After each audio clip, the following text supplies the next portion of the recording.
भाजपा सरकार बेटी पढ़ाओ और बेटी बचाओ पे लगातार अग्रसर दिखती है, लेकिन जो बेटियां हैं उनका दमन इस भाजपा सरकार में लगातार होता हुआ नज़र आता है। जिस तरह से खेलों में लगातार हरियाणा अव्वल नंबर पर दिखाई देता, वहीं हरियाणा के फरीदाबाद के अंदर एक बेटी के साथ यहाँ पर अत्याचार होता हुआ नज़र आ रहा है। मैं आपको एक बार उससे मिलवाऊंगा कि आखिर क्या कुछ उनके साथ हुआ है, उनसे हम बातचीत करेंगे। दोनों खिलाड़ी रहे हैं और किस तरह से उनके साथ उनकी ज़िंदगी बर्बाद करने में उस लड़के ने अहम भूमिका निभाई है, उसके लिए हम एक बार जो पीड़ित है उससे हम बातचीत करते हैं, उनसे बातचीत करेंगे। क्या नाम है आपका? मेरा नाम नेहा। नेहा जी, पहले एक बार मामले पर प्रकाश डालिए कि आखिर ये पूरा मामला क्या है। मैं 2018 में doctor Karni Singh shooting range Firozabad में प्रैक्टिस करती थी।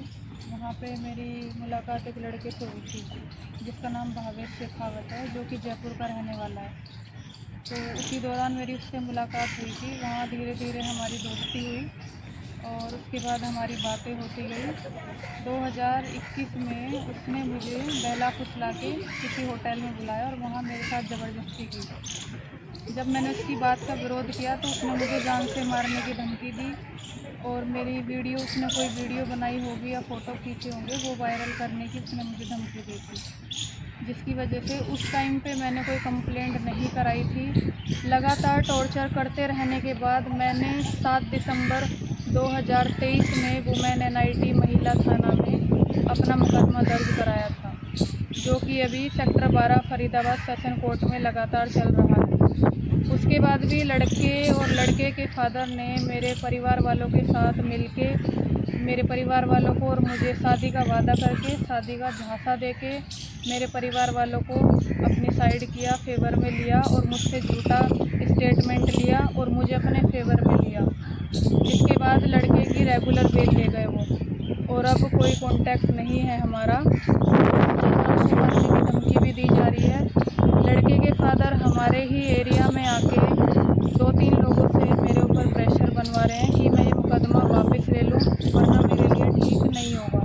और बार बार लगातार मुझे जान से मारने की धमकी दी जा रही है कि अगर ये मुकदमा वापस नहीं लिया तो तेरे और तेरे परिवार के लिए अच्छा नहीं होगा, जिसकी वजह से मैं बहुत ज़्यादा परेशान हूँ। मैंने उसके बाद लड़के के फादर के अगेंस्ट भी दोबारा मुकदमा दर्ज कराया फरीदाबाद वुमेन महिला थाना NIT में। उस पर क्या कुछ कार्रवाई हुई है? अभी उस पर कोई सुनवाई नहीं हुई है, ना ही थाने से मुझे कोई फ़ोन कॉल आया है, ना ही उस पर कोई एक्शन लिया गया है।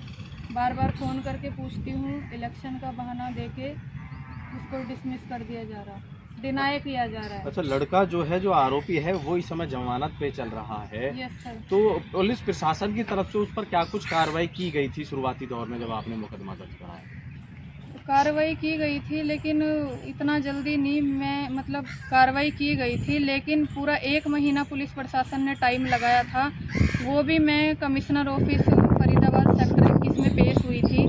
7 तारीख को मेरा मुकदमा दर्ज हुआ था और 29 तारीख को मैं सेक्टर 21 की कमिश्नर फरीदाबाद में पेश हुई थी, जिसके बाद भावेश शेखावत को 30 तारीख की शाम को गिरफ्तार किया गया था। 1 महीने तक कोई कार्रवाई नहीं की गई थी।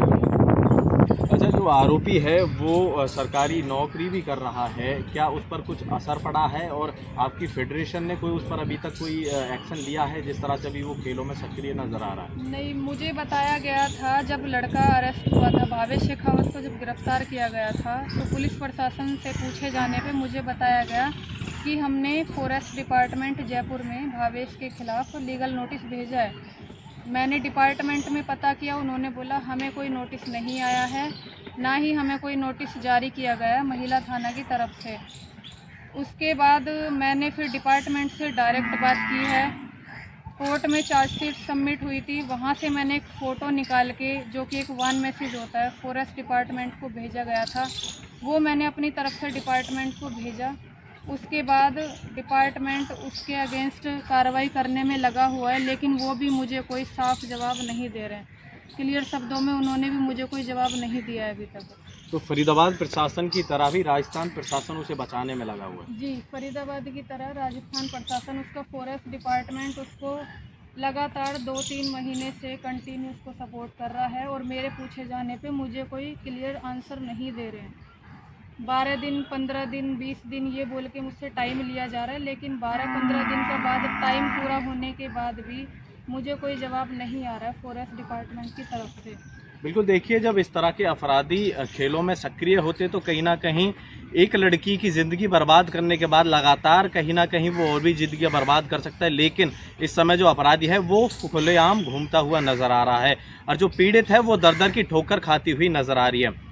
अभी कोर्ट में मुकदमा चल रहा है, तो जिस तरह से उसके पिता ने हल्फनामा आपको दिया कि हम आपको अपनी बहू के तौर पे स्वीकार करेंगे, अगर वो अब दोबारा से आपको अपनी बहू के तौर पर स्वीकार करना चाहते हैं तो क्या आप समझौता करेंगी या फिर अभी भी उस मुजरिम को सज़ा दिलाने के लिए कारगर साबित होती नजर नहीं, आएंगी? अब 2 बार फ्रॉड हो चुका है। एक बार लड़का कर चुका है, दूसरी बार लड़के के फादर शादी के नाम पे फ्रॉड कर चुके हैं। तो शादी के लिए मैं बिल्कुल भी एग्री नहीं हूँ।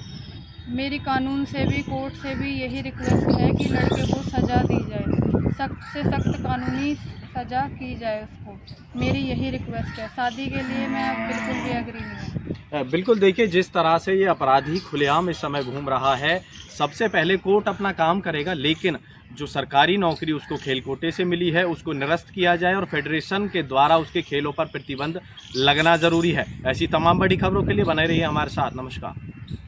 सर, एक फेक लिस्ट सर्कुलेट हो रही है मार्केट